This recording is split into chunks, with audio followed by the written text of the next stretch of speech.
How to get a working coupon codes for Amazon. The first things first is just go ahead and access or use up any preferred web browser that you want to use. Now in this video, I'm going to be using Google Chrome, and then just before you head over to Amazon.com's website and logged in and place an order, we will be visiting a specific website.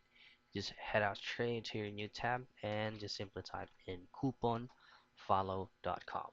Now, this website is providing us free coupon codes that is around 80 to 90% working, depending on the availability of the code that you will use.